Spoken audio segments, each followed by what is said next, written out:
नमस्कार, स्वागत है आप सभी का। दिन के 11 बज चुके हैं, समाचारों का वक्त हो चला है। शुरुआत करते हैं हेडलाइंस के साथ। मोदी 3.0 सरकार के 100 दिन पूरे होने पर केंद्रीय मंत्री अमित शाह ने किया एक बुकलेट का विमोचन। कहा, 60 सालों के बाद पहली बार देश में आई राजनीतिक स्थिरता, गरीब कल्याण को समर्पित है ये सरकार।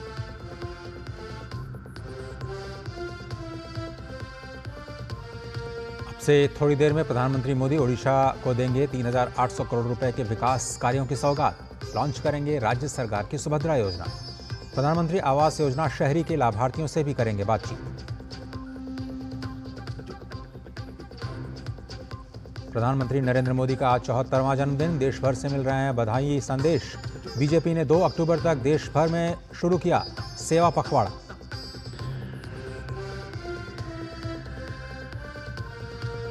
उपराष्ट्रपति जगदीप धनखड़ ने राजस्थान के झुंझुनू से शुरू किया देश भर में स्वच्छता ही सेवा अभियान। कहा, 1 दशक में स्वच्छता के क्षेत्र में आया क्रांतिकारी बदलाव। कौन होगा दिल्ली का नया मुख्यमंत्री? अब से थोड़ी देर में आप विधायक दल की बैठक में होगा फैसला। आज दिल्ली के मुख्यमंत्री पद से इस्तीफा देंगे अरविंद केजरीवाल। शाम 4:30 बजे एलजी से मिलने का वक्त मांगा।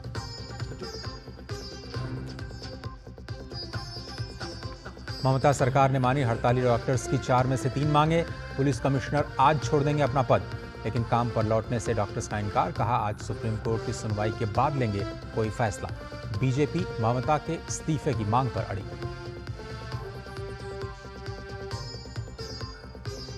दस दिन चलने वाले गणेश उत्सव का समापन आज। अनंत चतुर्दशी पर पूरे धूमधाम से हो रहा है गणपति विसर्जन। मुंबई में सुरक्षा के कड़े इंतजाम।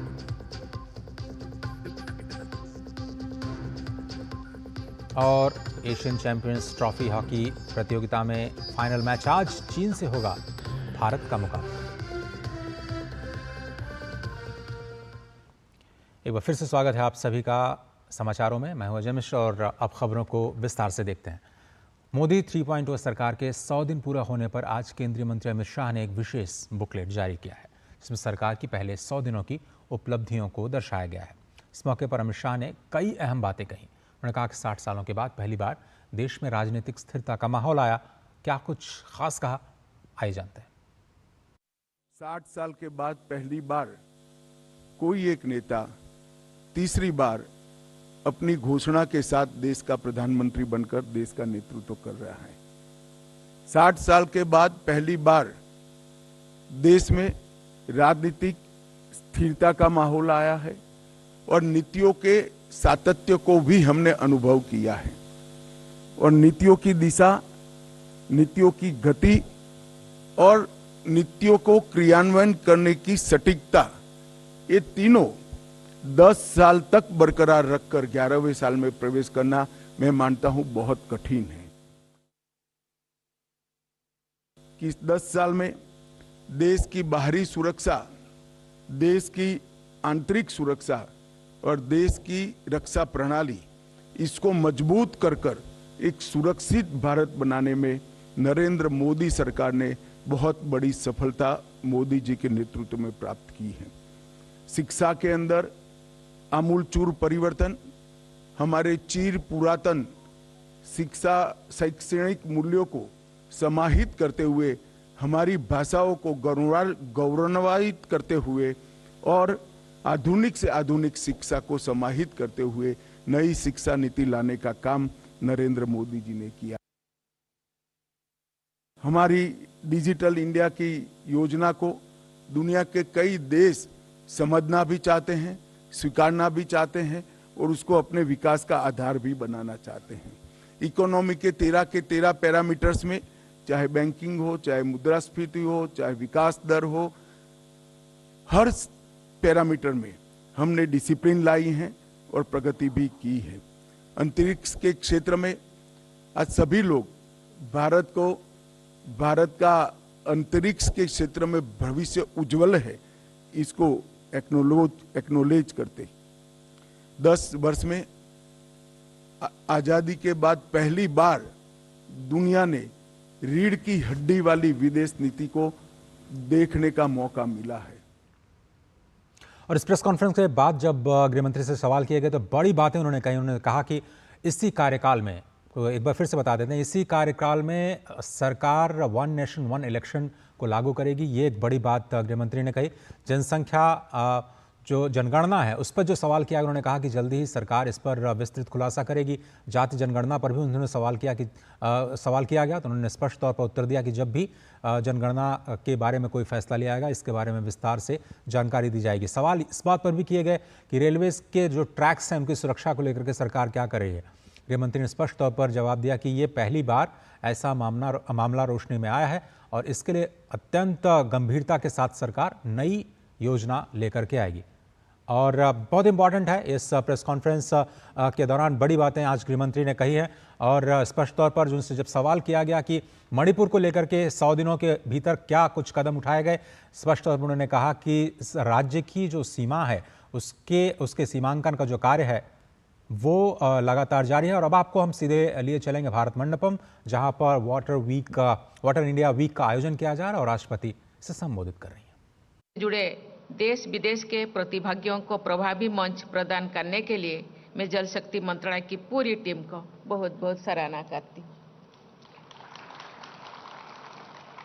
आप सभी प्रतिभागियों ने पूरी मानवता से जुड़ी एक अत्यंत महत्वपूर्ण विषय पर चिंतन मंथन करने के लिए उत्साह दिखाई है। इसके लिए मैं आप सबकी प्रशंसा करती हूँ। मुझे बताया गया है कि जल संसाधन के विभिन्न आयामों से जुड़े नीति निर्माता, विशेषज्ञ, प्रबुद्ध नागरिक, उपभोक्ता समूह और अन्य सभी हितधारक को गहन विचार विमर्श करेंगे तथा भविष्य के लिए व्यवहारिक सुझाव प्रस्तुत करेंगे। इस भारत जल सप्ताह 2024 का लक्ष्य है समावेशी जल विकास और प्रबंधन। इस लक्ष्य को प्राप्त करने के लिए आपने सही माध्यम चुना है। वो माध्यम है साझेदारी और सहयोग। समावेशी जल विकास का अर्थ है जल सर्वोदय, अर्थात प्रत्येक व्यक्ति के लिए जल की उपलब्धता सुनिश्चित हो। सबके लिए जल उपलब्ध कराने की व्यवस्था प्राचीन काल से ही हमारे देश की प्राथमिकता रही है। आज के लगभग 2300 वर्ष पहले के ग्रंथ अर्थशास्त्र में कौटिल्य ने लिखा है कि 10 परिवार के लिए एक सार्वजनिक कुआं उपलब्ध होना चाहिए। उस ग्रंथ में उल्लेख किया गया है कि पानी के बहाव की व्यवस्था कराना नगर के अधिकारियों की जिम्मेदारी है। यदि कोई व्यक्ति पानी के बहाव को रोकता है तो उस पर जुर्माना लगेगा। सदियों की विकास यात्रा के बाद भी आज के युग में हम देखते हैं कि वाटर ड्रेनेज पर निर्मित अवरोधों के कारण बारिश होने पर जगह जगह जल भराव और बाढ़ की स्थिति उत्पन्न हो जाती है। जनजीवन उससे अस्त व्यस्त हो जाता है। चंद्रगुप्त मौर्य और कौटिल्य से भी बहुत पहले ऋग्वेद में पानी के महत्व के बारे में अनेक उल्लेख मिलते हैं। हमारे समाज में जल संसाधन को बहुत मूल्यवान माना जाता है। ऋग्वेद की एक ऋचा है, अपसु अंतः अमृतम अपसु भेषजम, अर्थात जल में अमृत है, जल से औषधि है। यानी जल जीवनदायी अमृत की तरह है। मानवता के लिए तथा सभी प्राणियों और वनस्पतियों के लिए भी जल का आवश्यकता है। आज़ादी के अमृत महोत्सव मनाने के दौरान देश में 60,000 अमृत सरोवरों का विकास अथवा पुनरुद्धार किया गया है। ये प्रयास जल संचय की हमारी सांस्कृतिक परंपराओं से जुड़ा हुआ है। लद्दाख से लेकर केरल तक हमारे देश में जल संचय और प्रबंधन की प्रभावी पद्धतियां विद्यमान थी। ऐसी पद्धतियां अंग्रेजी शासन के दौरान धीरे धीरे लुप्त होती गई। हमारी पद्धतियां प्रकृति के साथ सामंजस्य पर आधारित थी। प्रकृति पर नियंत्रण करने की सोच के आधार पर विकसित पद्धतियों के बारे में पूरे विश्व में अब फिर से विचार किया जा रहा है। प्रकृति के साथ सामंजस्य के मार्गों को बेहतर माना जा रहा है। वाटर रिसोर्स मैनेजमेंट के विभिन्न प्रकार के अनेक प्राचीन उदाहरण पूरे देश में उपलब्ध हैं जो आज भी प्रासंगिक है। हमारे प्राचीन जल प्रबंधन प्रणालियों पर शोध होना चाहिए और आधुनिक संदर्भ में उनका व्यवहारिक उपयोग होना चाहिए। सरोवर, कुआं, तालाब, जलकुंड और पोखरी ऐसे सभी जल निकाय सदियों से हमारे समाज के लिए वाटर बैंक रही है। आप बैंक में पैसा डिपॉजिट करते हैं, उसके बाद ही आप बैंक से पैसा निकालकर अपना उपयोग कर सकते हैं। यही बात पानी के विषय में लागू होती है। मानव समाज के लोग पहले जल संचय करेंगे तभी ये जल का उपयोग कर पाएंगे। धन का दुरुपयोग करने वाले लोग संपन्नता के निर्भरता को स्थिति में चले जाते हैं। उसी तरह वर्षा से समृद्ध क्षेत्रों में भी जल का अभाव दिखाई देता है। सीमित आय का समझदारी से उपयोग करने वाले लोग अपने जीवन में आर्थिक संकट से बचे रहते हैं। उसी तरह कम वर्षा वाले क्षेत्रों में जल का संचय करने वाले ग्राम समूह जल संकट से बचे रहते हैं। भारत में राजस्थान और गुजरात के कई क्षेत्रों में ग्रामवासियों ने अपने प्रयासों से जल संचय के प्रभावी तरीके अपनाकर जल के अभाव से मुक्त होते। इसी तरह आज दो बहनें कैसे जल के प्रभाव को, जल के असुविधा को दूर किए हैं। अपना घन जंगल एरिया में हम लोगों के सामने उनके एक्सपीरियंस उजागर किए हैं और सही मायने प्रशंसा के पात्र हैं। इसी तरह हम सभी एरिया में, इस एरिया के हम एक प्रतिनिधि के रूप में प्रत्येक हम प्रयास करेंगे तो जल का जो अभाव है उसको हम दूर कर सकते हैं। हम जानते हैं जितने भी पहाड़ जंगल एरिया है वहाँ झरना रहता है। झरना के पास कोई जीवित झरना रहता है और झरना के भी मरता नहीं। उस झरना के पानी को हम संचय कर सकते हैं और उसको हमको पीने के पानी और जो भी हम लोगों का सुबह से लेकर के शाम तक जो हम पानी के व्यवहार करते हैं उसको हम उपयोग कर सकते हैं। इसी दिशा में हम गवर्नमेंट को भी हम बता सकते हैं कि कहाँ झरना है, कहाँ पानी की आवश्यकता है। जैसे कि हम लोगों के दो बहनें गवर्नमेंट के सहयोग से वहाँ के पानी का समस्या को दूर किए हैं। जल संचय के बारे में तो मैं यहाँ तो कहना चाहूँगी कि पानी की एक एक बूंद मोती की तरह मूल्यवान होती है। उसे संचित करने का हर उपाय हमें करना है। हमारे यहाँ लोकप्रिय कहावत है कि बूंद बूंद से सागर भरता है। बूंद बूंद से सागर भरने के इस प्रयास में सभी देशवासियों की तथा जल प्रबंधन से जुड़े सभी हितधारकों को भागीदारी करने का आवश्यक है। देवियों और स्वजनों, ये प्रसन्नता की बात है कि जल जीवन मिशन के तहत ग्रामीण घरों में जल से जल पहुंचाने की सरकार के प्रयासों से बहुत कम समय में बहुत बड़ा बदलाव आया है। मुझे बताया गया है कि पूरे देश में 78% से अधिक ग्रामीण घरों तक जल का कनेक्शन पहुंचाया जा चुका है। केंद्र सरकार ने वर्ष 2021 से catch the rain water where it falls when it falls के संदेश के साथ शहरी तथा ग्रामीण क्षेत्र में ब्लॉक स्तर पर एक अभियान शुरू किया है। इस अभियान का उद्देश्य जल संरक्षण, वर्षा के जल का संचय तथा जल प्रबंधन के अन्य महत्वपूर्ण लक्ष्यों को प्राप्त करना है। वन संपदा को बढ़ावा भी जल संपदा में सहायक होता है।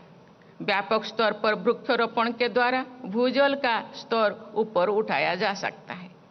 मुझे विश्वास है कि सभी देशवासियों की भागीदारी से एक पेड़ मां के नाम लगाने का अभियान बहुत प्रभावी सिद्ध होगा। जल संचय और प्रबंधन में बच्चे की भी महत्वपूर्ण भूमिका होता है। यहाँ बहुत सारे बच्चे आए हैं और देश का भविष्य है। देश का हम पानी का उपयोग सुबह से शाम तक करते हैं। जल नहीं तो जीवन नहीं। इसीलिए ये बच्चों को भी जानकारी होना चाहिए, जिससे वो अपने परिवार और आस पड़ोस के लोगों को जागरूक कर सकते हैं और खुद उपयोग भी कर सकते हैं। जल शक्ति के बल पर ही जल शक्ति का समुचित संग्रह और उपयोग किया जा सकता है। जल शक्ति के समुचित संचय तथा उपयोग के लक्ष्यों को प्राप्त करने के लिए हमें जल भागीदारी से भी आगे जाना होगा। जल शक्ति के प्रयास को जन आंदोलन का रूप देना होगा। सभी नागरिकों को जल योद्धा की भूमिका निभानी होगी, जैसे कि हमारे बहनें जल योद्धा के रूप में काम कर रहे हैं। देवियों और स्वजनों, विश्व समुदाय ने संयुक्त राष्ट्र संघ द्वारा अपनाए गए सस्टेनेबल डेवलपमेंट गोल्स के तहत वर्ष 2030 तक सभी के लिए जल की उपलब्धता तथा स्वच्छता को सुनिश्चित करने का लक्ष्य रखा है। इन लक्ष्यों में महिलाओं और लड़कियों की जल तथा स्वच्छता संबंधी आवश्यकताओं को विशेष उल्लेख किया गया है। जल के अभाव से पीड़ित लोगों की संख्या कम करने का लक्ष्य पूरी मानवता के लिए बहुत महत्वपूर्ण है। सस्टेनेबल डेवलपमेंट गोल्स के तहत जल और स्वच्छता प्रबंधन में सुधार के लिए स्थानीय समुदाय की भागीदारी को समर्थन देने और मजबूत बनाने पर जोर दिया गया है। इस आयोजन का विषय भी भागीदारी और सहयोग पर केंद्रित है। पृथ्वी पर उपलब्ध कुल पानी का 2.5% ही फ्रेश वाटर या मीठी पानी होती है। उसमें भी 1% ही मानव समाज के उपयोग के लिए उपलब्ध हो पाता है। जल संसाधन सीमित है। उनके सक्षम उपयोग से ही सबके लिए जल की आपूर्ति संभव है। विश्व के जल संसाधन में भारत का हिस्सा 4% है। हमारे देश में उपलब्ध जल का लगभग 80% कृषि क्षेत्र के उपयोग में आता है। कृषि के अलावा विद्युत उत्पादन, उद्योग तथा घरेलू जरूरतों के लिए पानी की उपलब्धता अनिवार्य है। पानी के सक्षम उपयोग द्वारा ही संतुलित तरीके से विभिन्न क्षेत्र की आवश्यकता को पूरा किया जा सकता है। मैं आशा करती हूं कि इस आयोजन में होने वाले व्यापक विचार विमर्श के आधार पर सभी हितधारकों द्वारा साझेदारी और सहयोग के प्रभावी तरीके तय किए जाएंगे। मैं चाहूंगी कि सभी प्रतिभागी एवं समावेशी जल प्रबंधन व्यवस्था को बढ़ावा देने के लिए हर संभव प्रयास करेंगे। आज हम सब जल सर्वोदय का संकल्प लें। इस शुभ संकल्प को सिद्ध करने के मार्ग पर आप सब तेजी से आगे बढ़े। इसी कामना के साथ मैं अपनी वाणी को विराम देती हूँ। धन्यवाद। जय हिंद, जय Bharat. Thank you, Your Excellency. May I request everybody to kindly rise. तो जल सप्ताह का आयोजन, जिसमें राष्ट्रपति का संबोधन आपने सुना, 1% से भी कम जल जो है मानव के लिए उपलब्ध है और इसलिए जल योद्धाओं को एक बड़ी भूमिका निभानी होगी। बच्चों को जानकारी होनी चाहिए इसके बारे में। सभी को मिलकर के सहयोग और साझेदारी के जरिए जल विकास संरक्षण को बढ़ावा देना। छोटा सा ब्रेक लेते हैं। आप देख रहे हैं समाचार।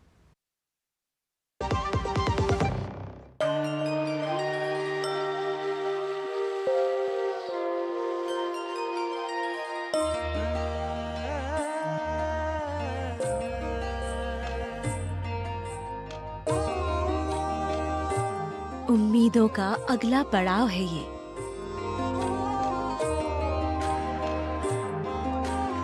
सपनों की चौखट के आगे एक नई जिंदगी रहती है।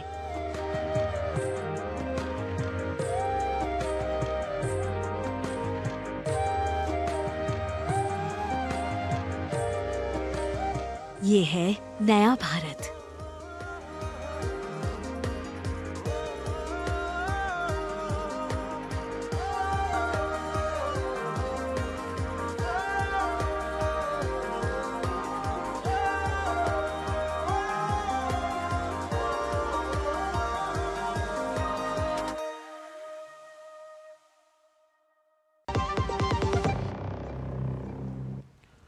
स्वागत है आप सभी का। आप देख रहे हैं समाचार। आगे बढ़ते हैं। सृष्टि के निर्माण के देवता माने जाने वाले भगवान विश्वकर्मा की आज जयंती है। आज ही के दिन लोग मशीनों की पूजा करते हैं और भगवान विश्वकर्मा की आराधना करते हैं।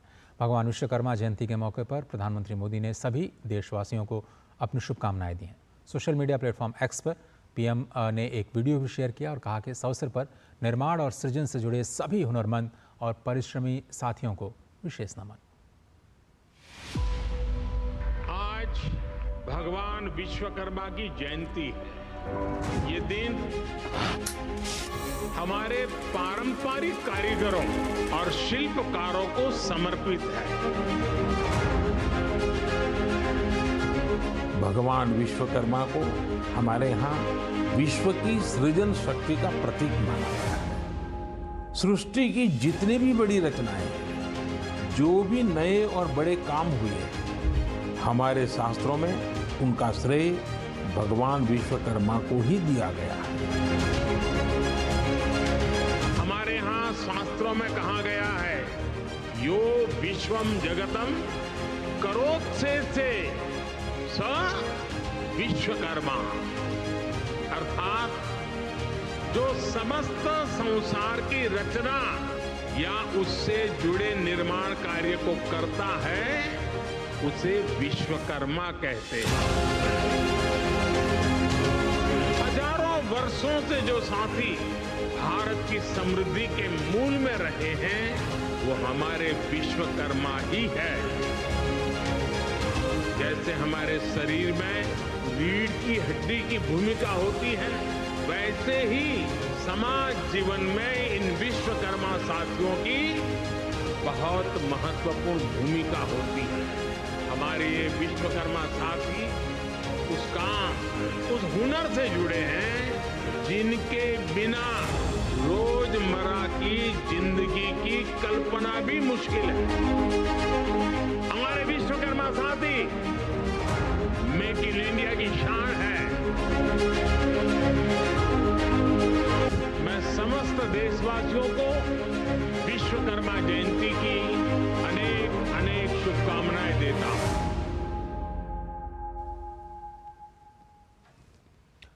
प्रधानमंत्री नरेंद्र मोदी का आज 74वां जन्मदिन है और उन्होंने भाजपा को शिखर पर पहुंचाया और लगातार तीसरी बार प्रधानमंत्री पद पर आसीन होने वाले देश के वो पहले गैर कांग्रेसी नेता बने हैं।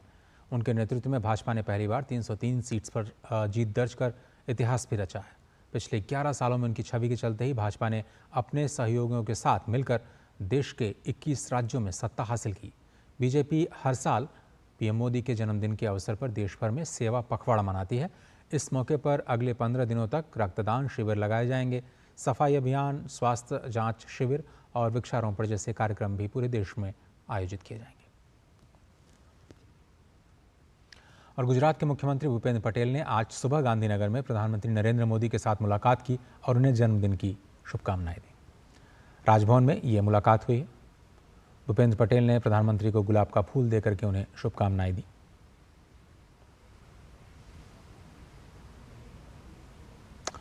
और अब बात स्वच्छता ही सेवा पखवाड़े से जुड़ी हुई।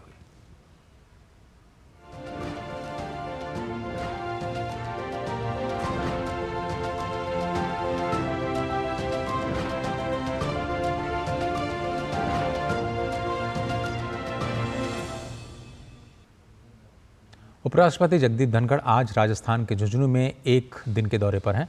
राजस्थान के झुंझुनू से उन्होंने स्वच्छता ही सेवा 2024 अभियान का शुभारंभ किया है। इस कार्यक्रम में आवासन और शहरी कार्य और ऊर्जा मंत्री मनोहर लाल और राजस्थान के सामाजिक न्याय और अधिकारिता मंत्री अविनाश गहलोत भी शामिल हुए। कार्यक्रम को संबोधित करते हुए उन्होंने कहा कि स्वच्छता को लेकर किए गए प्रधानमंत्री का उद्घोष एक दशक में दुनिया का सबसे बड़ा क्रांतिकारी कदम साबित हुआ है। उन्होंने कहा कि इस अभियान ने लोगों की मानसिकता में बड़ा बदलाव लाया। इस बार पखवाड़े की थीम है स्वभाव स्वच्छ, संस्कार स्वच्छ। इस पखवाड़े का समापन महात्मा गांधी की जयंती 2 अक्टूबर को होगा। इस दौरान देश भर में कई स्वच्छता कार्यक्रमों का आयोजन किया जाएगा।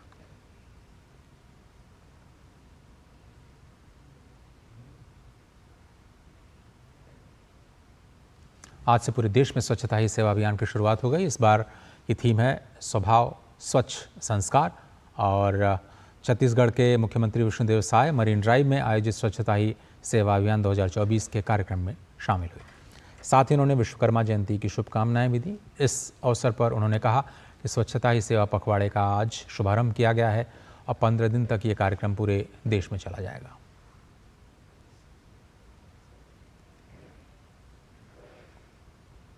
वहीं उत्तराखंड के मुख्यमंत्री पुष्कर सिंह धामी ने भी परेड ग्राउंड में स्वच्छता ही सेवा 2024 कार्यक्रम का उद्घाटन किया और हेल्थ कैंप का भी जायजा लिया।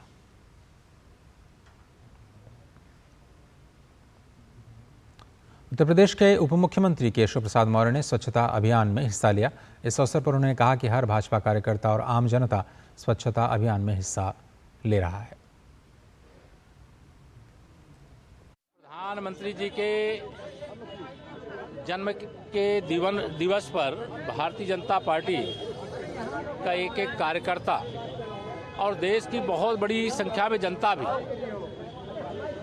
सेवा पखवाड़े में आज स्वच्छता अभियान के कार्यक्रम में हिस्सा ले रहे हैं। प्रधानमंत्री जी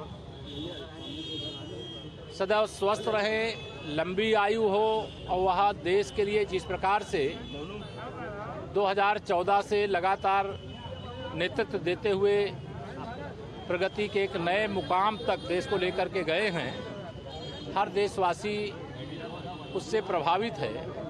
2047 तक विकसित भारत बनाने का, तीसरी अर्थव्यवस्था बनाने का, गरीबों के उत्थान के लिए, किसानों के उत्थान के लिए और तीसरे कार्यकाल के 100 दिन बहुत बड़ी उपलब्धियों से भरे रहे हैं। आज उनके जन्मदिन पर स्वच्छता पखवाड़ा की शुरुआत है। वहीं राजस्थान के मुख्यमंत्री भजन लाल शर्मा ने भी स्वच्छता ही सेवा कार्यक्रम में भाग लिया है। सबसे पहले तो मैं आज देश के यशस्वी प्रधानमंत्री नरेंद्र मोदी जी को उनके जन्मदिन की बहुत बहुत शुभकामनाएं देना चाहता हूं। पूरे प्रदेश भर में स्वच्छता अभियान का आगाज किया है। लगातार ये स्वच्छता अभियान चलेगा और स्वच्छता अभियान ही नहीं, ऐसे देश के यशस्वी प्रधानमंत्री नरेंद्र मोदी जी ने सामाजिक सरोकारों में स्वच्छता अभियान से लेकर के बेटी बचाओ बेटी पढ़ाओ से लेकर के एक पेड़ माँ के नाम से लेकर के जितने भी अभियान हैं, हमारी सरकार निश्चित रूप से और हमारी राजस्थान की जनता उनको पूरा करेगी। केंद्र की मोदी सरकार द्वारा शुरू किए गए स्वच्छता अभियान के 10 वर्ष पूरे होने जा रहे हैं। प्रधानमंत्री मोदी के जन्मदिवस पर 17 सितंबर से 2 अक्टूबर तक स्वच्छता पखवाड़ा अभियान चलाया जा रहा है। इसी कड़ी में राजस्थान के जयपुर में भी विभिन्न कार्यक्रमों का आयोजन किया गया।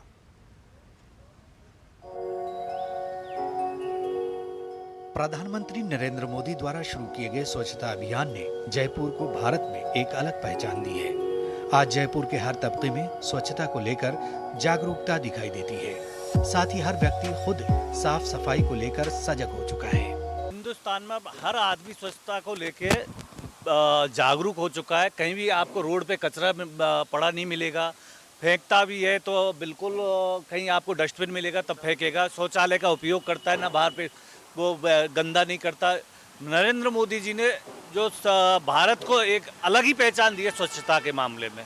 भविष्य में जो अतीत में जैसे कुछ चीज़ें होती थी, आज आम आदमी फ़ोन करता है, कहीं भी अगर कोई कचरा अव्यवस्थित होता है तो उसके बारे में आदमी के पास हेल्पलाइन नंबर है, निगम को वो सूचना देता है और उसका सूचना के बाद उसका निस्तारण भी समय अवधि तक ही हो जाता है। हर आदमी में एक छवि बन गई है कि साफ सफाई का काम हम खुद करें, इसलिए अधिकांश आदमी इसका बहुत असर पड़ रहा है। जगह जगह साफ सफाई की पूरी व्यवस्था देखी जा रही है और इसका आगे भी बहुत जाके अच्छा असर पड़ेगा।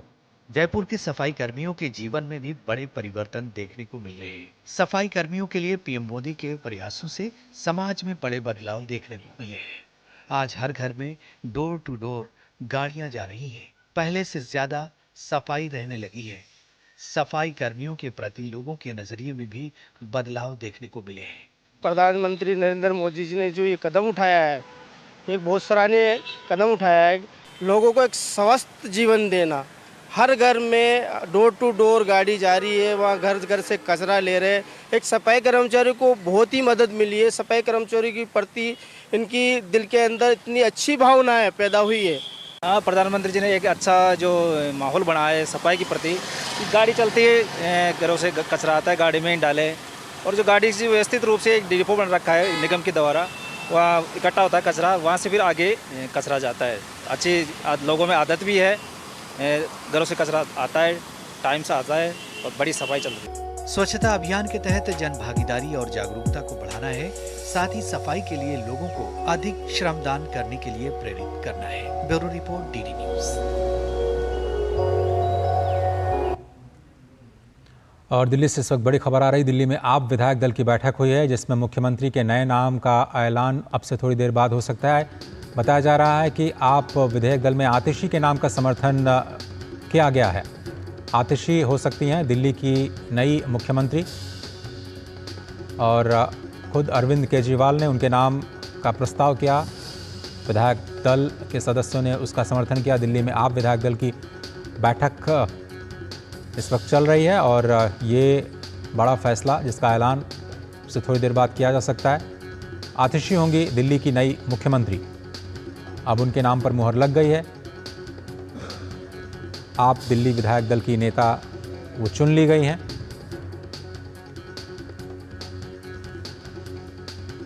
और केजरीवाल ने आतिशी के नाम का प्रस्ताव रखा, आपको याद होगा।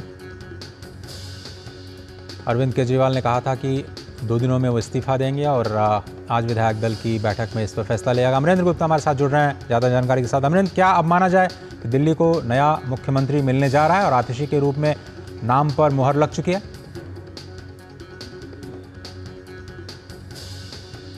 अमरेंद्र, क्या आप मुझे सुन पा रहे हैं? बड़ी खबर आ रही है दिल्ली से। आतिशी होंगी दिल्ली की नई मुख्यमंत्री, और उनके नाम पर अब विधायक दल ने मुहर लगा दी है। केजरीवाल ने आतिशी के नाम का प्रस्ताव रखा। मुख्यमंत्री पद को लेकर के पिछले 2 दिनों से कई कयास लगाए जा रहे थे, और सवाल भी उठ रहे थे कि 2 दिनों का वक्त क्यों लिया गया। लेकिन अब ये अंतिम फैसला लिया जा चुका है कि आतिशी आप दिल्ली विधायक दल की नेता चुन ली गई। अमरेंद्र हमारे साथ जुड़ गए हैं। अमरेंद्र, क्या अब दिल्ली को नया मुख्यमंत्री मिल जाएगा आतिशी के रूप में? इसका फैसला अब तय माना जाए?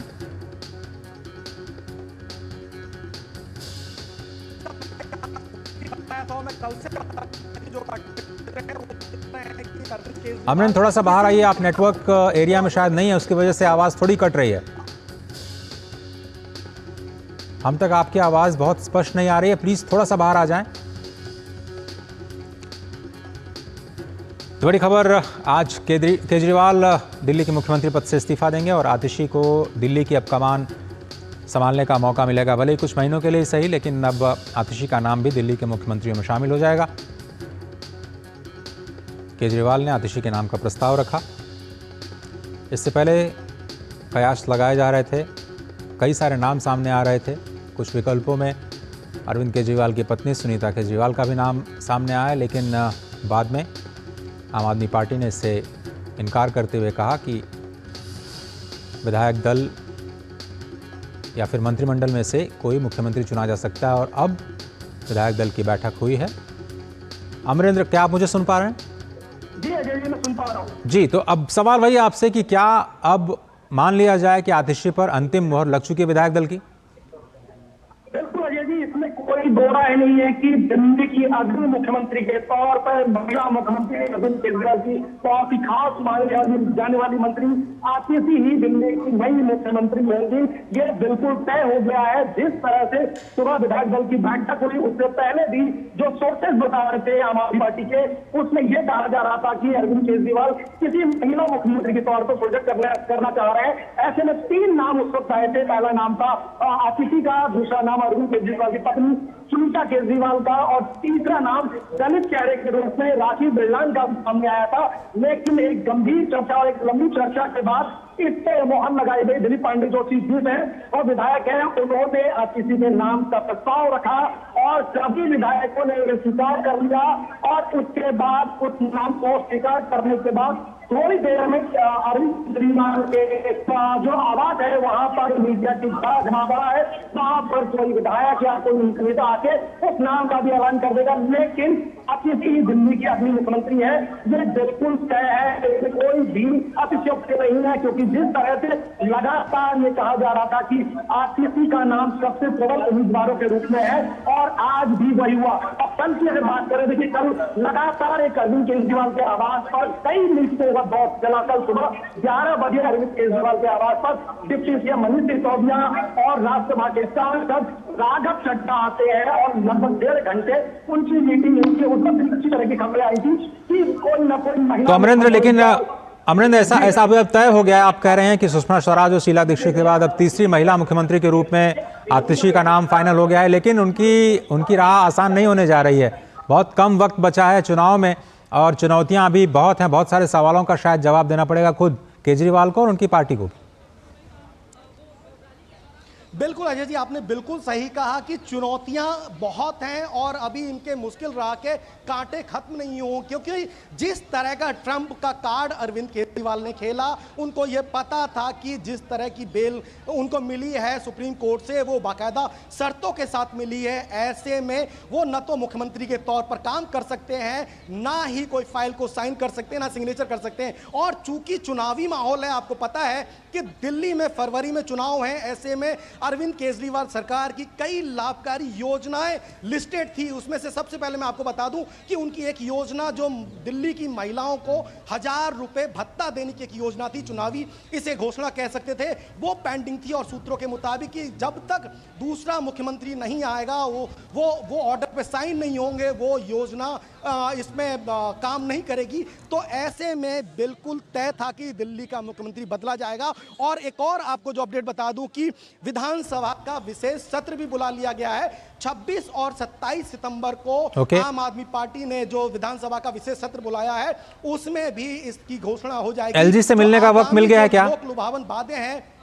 एलजी से मिलने का वक्त क्या जी? कल ही बिल्कुल अजय जी, कल मुख्यमंत्री अरविंद केजरीवाल ने इस्तीफा देने की घोषणा के बाद एलजी कार्यालय से संपर्क किया और उन्होंने इस्तीफा देने की पेशकश की, जिसके बाद एलजी वीके सक्सेना के ऑफिस से आज शाम को 4:30 बजे का उन्हें समय दिया गया है। अरविंद केजरीवाल यहां से तकरीबन 4 बजे एलजी के आवास के लिए निकलेंगे और ऐसा बताया जा रहा है कि 5 बजे तक अरविंद केजरीवाल अपना इस्तीफा एलजी को सौंप देंगे। तो ये बिल्कुल तय है और जो नाम है वो भी तय है, तो इसमें कहीं कोई दो राय नहीं है। आज शाम को अभी जो सूत्र बता रहे हैं कि थोड़ी ही देर में, कुछ ही मिनटों में ऑफिशियली आम आदमी पार्टी अनाउंस कर देगी, इसका अनाउंस कर दिया जाएगा। तय कर लिया है और यहाँ पूरे आतिशी का नाम बिल्कुल तय है और अभी थोड़ी देर में अनाउंस कर दिया जाएगा। अमरन जी, बहुत धन्यवाद। वक्त हमारे पास इतना ही है, लेकिन आपने बड़ी खबर दी कि आतिशी अब दिल्ली की नई मुख्यमंत्री के तौर पर शपथ लेंगी और आज ही केजरीवाल अपना इस्तीफा देंगे। एलजी से मिलने का समय भी तय हो चुका है, 4:30 बजे मुलाकात का वक्त रखा गया है। छोटा सा ब्रेक लेते हैं, आप देख रहे हैं समाचार। MDH का किचन किंग किचन में हो तो हम सब कुछ बना सकते हैं। बैंगन का भरता, आलू गोभी, भिंडी मसाला और भी बहुत कुछ।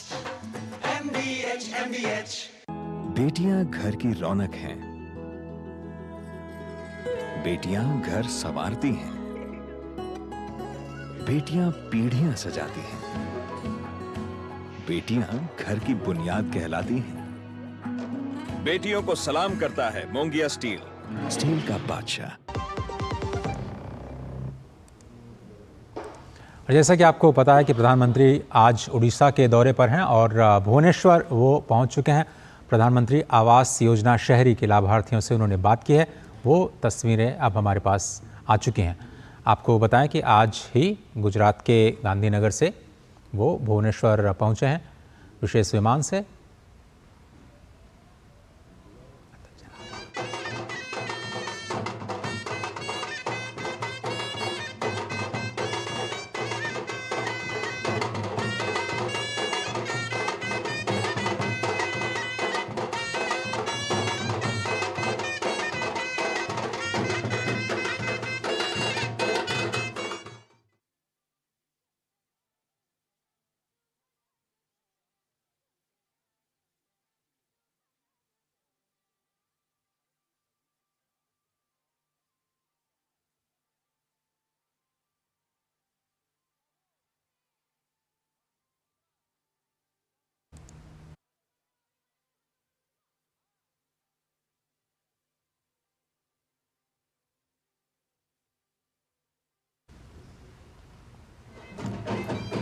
हाँ, विशेष तस्वीरें देख रहे हैं भुवनेश्वर से, जहां पर आज प्रधानमंत्री ने कुछ लाभार्थियों के साथ बातचीत की है। प्रधानमंत्री आवास योजना शहरी, प्रधानमंत्री के साथ उड़ीसा के मुख्यमंत्री मोहन चरण मांझी भी उपस्थित रहे। कुछ घरों में जाकर के उन्होंने लोगों के साथ खुशियों के कुछ पल साझा किए। आज बहुत ही अहम दिन है भुवनेश्वर के लिए, क्योंकि करीब 4,000 करोड़ रुपए की परियोजनाओं की सौगात उन्हें मिलेगी और उड़ीसा की महिलाओं के लिए बहुत ही अहम दिन है, क्योंकि आज सुभद्रा योजना के तौर पर एक नई योजना का शुभारंभ किया जाएगा। और आपको पता है कि उड़ीसा में बीजेपी जब सत्ता में आई, उसमें इन महिलाओं की अत्यंत महत्वपूर्ण भूमिका रही और महिला कल्याण के लिए जो चुनावी वायदा किया गया था सुभद्रा योजना के तौर पर, अब प्रधानमंत्री इस विशेष कार्यक्रम के जरिए उस वायदे को पूरा करने जा रहे हैं। प्रधानमंत्री को वहाँ के स्थानीय लोग पारंपरिक तरीके से स्वागत करते हुए, पुष्पमालाओं से उनका चंदन करते हुए, पट्टाभिषेक करते हुए और प्रधानमंत्री कुशलक्षेम पूछते हुए, आप देखिए प्रधानमंत्री आवास योजना शहरी के लाभार्थी ये अपने उसी घर और घर की सुविधाओं के बारे में प्रधानमंत्री को जानकारी दे रहे हैं। और प्रधानमंत्री ने खुद उस आवास पर जाकर के वहाँ की जो मूलभूत सुविधाएं हैं उनका दौरा किया और उनके हालचाल को जाना है।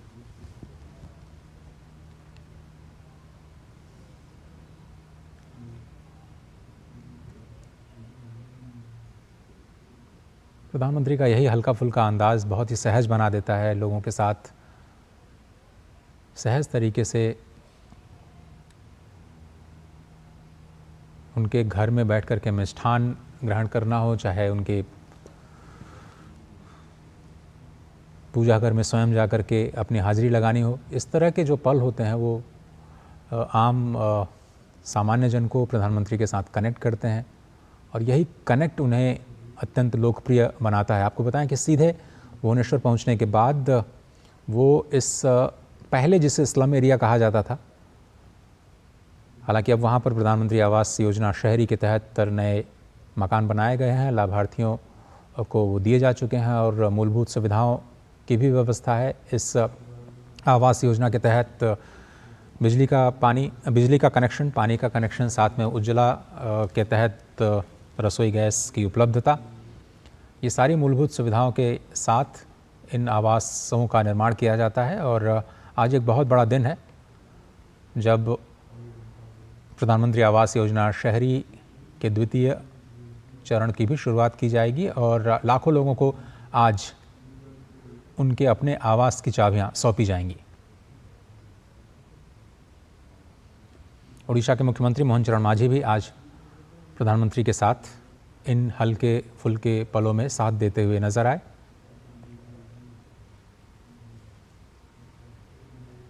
और इन लाभार्थियों के लिए शायद उनके जीवन का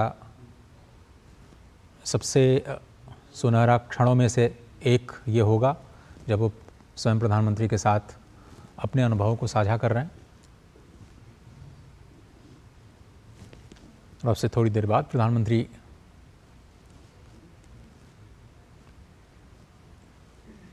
₹3800 करोड़ रुपए की योजनाओं का शुभारंभ करेंगे और उसे राष्ट्र को समर्पित भी करेंगे।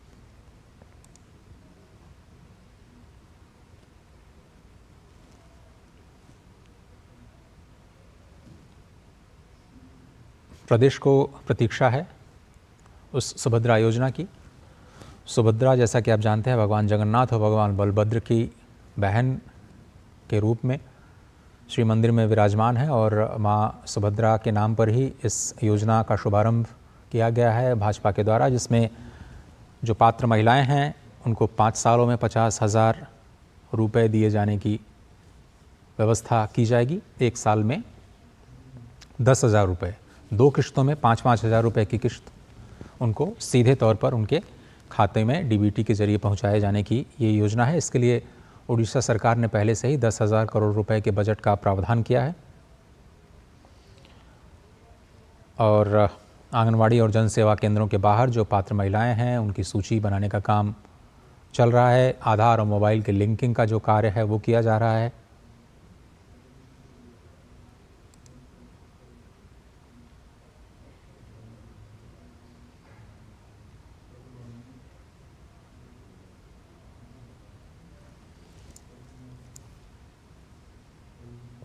और भुवनेश्वर के जनता मैदान में इस योजना की लॉन्चिंग की बड़ी तैयारी की गई है।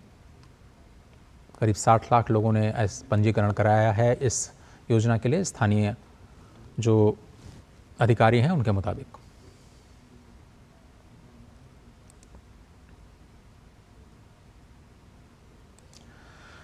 तो जैसा कि आपको याद होगा कि जब एनडीए सरकार के तीसरे चरण में नई सरकार ने अपना पहला कैबिनेट फैसला लिया तो उसमें प्रधानमंत्री आवास योजना, जिसमें 3 करोड़ नए घर बनाए जाने हैं, इसी योजना को मंजूरी दी गई। कल भी इसका जिक्र करते हुए रीइन्वेस्ट जो आरी इन्वेस्ट 2024 गांधीनगर में सम्मेलन आयोजन किया गया था, उसमें उन्होंने प्रधानमंत्री ने इस बात का जिक्र किया कि कैसे 4 करोड़ घर पहले बनाए जा चुके हैं, 3 करोड़ घर बनाए जाने हैं, यानी कुल मिलाकर के 7 करोड़ परिवारों को छत देने का कार्य इस प्रधानमंत्री आवास योजना के तहत किया जा रहा है। इसके 2 चरण हैं, ग्रामीण और शहरी, और ये जो इलाका है भुवनेश्वर का, भुवनेश्वर के साथ लगा हुआ, वो प्रधानमंत्री आवास योजना शहरी का हिस्सा है, जिसमें शहर में स्लम एरिया में रहने वाले लोगों के पुनर्वास के तहत जो पात्र जनता है उनको इस योजना का लाभ मिल रहा है। 3 करोड़ लोगों को इसका लाभ मिलेगा। सब्सिडी के तौर पर करीब 1,20,000 करोड़ रुपए की राशि सीधे तौर पर फिर से जो डायरेक्ट बेनिफिट ट्रांसफ़र है उसके जरिए दी जाती है। और प्रधानमंत्री भुवनेश्वर पहुंच चुके हैं। आज बहुत ही अहम दिन उड़ीसा के लिए।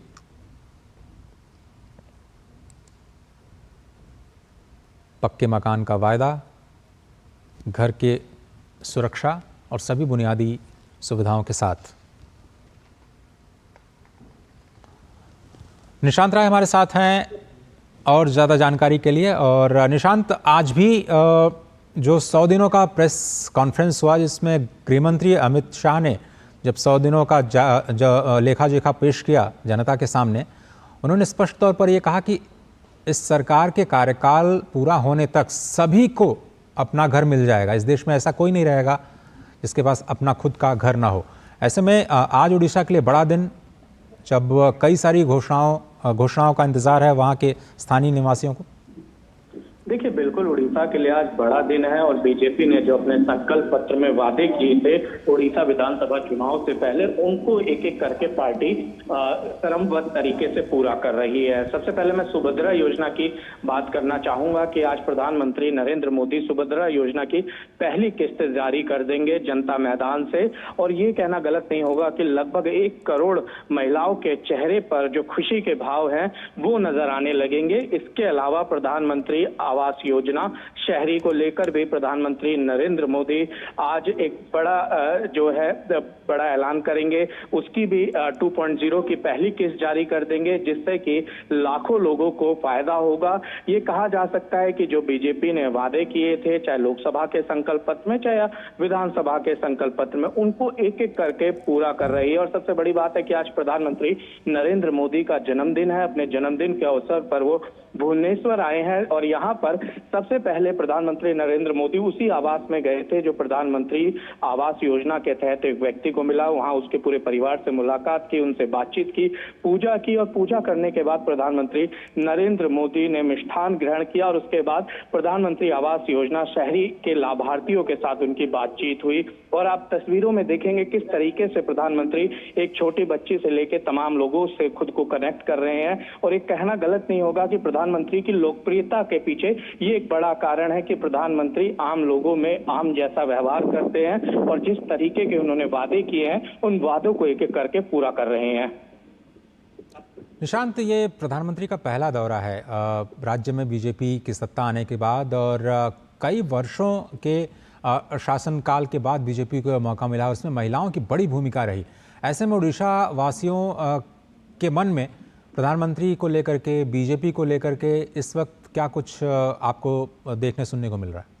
देखिए, अगर मैं बात करूं तो पिछले 2 दिनों से मैं भुवनेश्वर हूं। यहाँ पर जिस भी महिला से मेरी बात हो रही है वो सभी खुश नजर आ रही हैं। खासकर ग्रामीण क्षेत्र की बात की जाए या निम्न मध्यम वर्गीय महिलाओं से बातचीत की जाए, उनका कहना है कि जो उनको वादे थे वो बीजेपी पूरा कर रही है। और सुभद्रा योजना आप समझ सकते हैं, 5 साल में 50,000, 1 साल में 10,000। अगर किसी महिला को अपना खुद का खर्चा देखना हो तो इस योजना के तहत कहीं ना कहीं उसकी भरपाई होते हुए नजर आ रही है। और सबसे बड़ी बात है कि प्रधानमंत्री नरेंद्र मोदी ने और जो बीजेपी ने वादे किए थे उन वादों को भी पूरा किया जा रहा है। महिला सुरक्षा एक बड़ा मुद्दा रहा है और यहाँ पर सरकार आने के बाद से लॉ एंड ऑर्डर पर भी काफी काम किया गया है।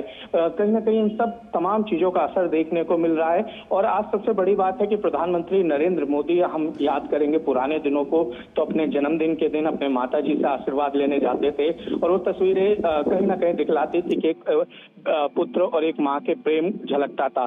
आज प्रधानमंत्री नरेंद्र मोदी अपने जन्मदिन के दिन भुवनेश्वर में है और करोड़ों महिलाओं के आप कह सकते हैं कि चेहरे पर खुशी का भाव है, क्योंकि प्रधानमंत्री नरेंद्र मोदी सुभद्रा योजना की पहली किस्त जारी करने जा रहे हैं। यानी कि जो मातृ शक्ति के प्रति प्रधानमंत्री का हमेशा से प्रेम रहा है, जो महिलाओं के विकास के लिए उन्होंने गति दी है, चाहे संसद में आरक्षण की बात दी जाए संसद और विधानसभा में, तो कहीं ना कहीं ये तमाम चीजें दिखलाती हैं कि प्रधानमंत्री नरेंद्र मोदी को जिस तरीके से आधी आबादी चाहती है, कहीं ना कहीं आधी आबादी को भी उसका लाभ मिलता हुआ नजर आता है। बिल्कुल सही कहा। और इसके अलावा कुछ और बुनियादी ढांचे की परियोजनाएं भी हैं जिसकी घोषणा आज प्रधानमंत्री करेंगे निशांत, और साथ ही साथ उनके संबोधन में भी कुछ नई बातें भी हो सकती हैं हमेशा की तरह। देखिए, बिल्कुल उड़ीसा के लिए प्रधानमंत्री नरेंद्र मोदी कई सारी नई घोषणाएं कर सकते हैं। रेलवे की कई सारी परियोजनाओं की घोषणा की बात कही जा रही है।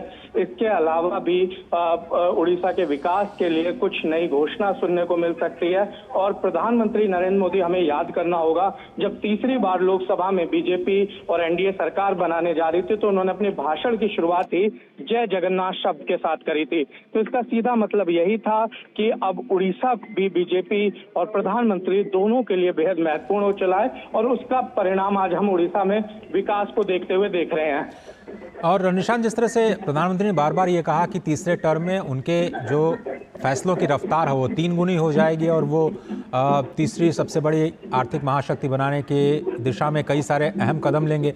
उसमें मुझे याद आता है कि बजट में पूर्वोदय योजना की शुरुआत की गई है, जिसमें उड़ीसा एक अहम राज्य के तौर पर शामिल किया गया है। उसको लेकर के भी शायद बड़ी उम्मीदें हैं राज्य को। देखिए, बिल्कुल उड़ीसा जैसे राज्य में लंबे समय से उड़ीसा ने गरीबी देखी है और कहीं ना कहीं विकास की जो रफ्तार बाकी भारत की रही है, उड़ीसा की वो रफ्तार नहीं बन पाई है। ऐसे में सबसे बड़ी चुनौती उड़ीसा को मुख्य धारा में लाना है, जिसको लेकर प्रधानमंत्री नरेंद्र मोदी और उड़ीसा की सरकार दोनों चिंतित नजर आ रहे हैं। और उन चिंताओं का असर ये दिख रहा है, खुद प्रधानमंत्री नरेंद्र मोदी अपने जन्मदिन के दिन उड़ीसा में इस समय मौजूद हैं। अभी प्रधानमंत्री नरेंद्र मोदी ने लाभार्थियों से बात करने के बाद भुवनेश्वर में ही जनता मैदान की तरफ निकले हैं, जहां पर वो उड़ीसा को करोड़ों की सौगात देने जा रहे हैं। इससे पहले जब वो उड़ीसा के दौरे पर थे, उन्होंने कई सारी अहम घोषणाएं की थी। ये चुनाव से पहले की बात है, जिसमें करीब 70,000 करोड़ रुपए की परियोजनाओं का उन्होंने जिक्र किया था।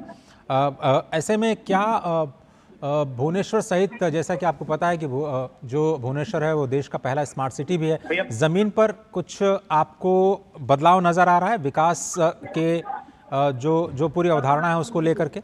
देखिए, बिल्कुल एक बड़ा बदलाव नजर आ रहा है। सबसे बड़ी बात है कि उड़ीसा के लोगों में काफी खुशी नजर आ रही है और इस समय मैं उसी गांव में मौजूद हूं जहां पर प्रधानमंत्री नरेंद्र मोदी ने लोगों से बातचीत की थी और लोगों के चेहरे अपने आप में दिखला रहे हैं कि वो कितना खुश हैं कि देश के प्रधान सेवक अपने जन्मदिन के दिन इन लोगों के पास आए और इनसे जो है चर्चा की, इनके बारे में जाना और केंद्र और राज्य सरकार की जो योजनाएं हैं इन तक बड़ी मजबूती से पहुंचाई गई। निशांत, बहुत धन्यवाद। बुनियादी ढांचे की जो परियोजनाएं हैं वो पहले भी उड़ीसा के लिए कई सारी बनाई गई और आज भी रेलवे और सड़क की कई परियोजनाओं का शुभारंभ और उनको राष्ट्र के प्रति समर्पण किया जाएगा। इस पर हमारी सभी की निगाहें रहेंगी। फिलहाल इस खास समाचार बुलेटिन में सिर्फ इतना ही। मुझे दीजिए इजाज़त। नमस्कार।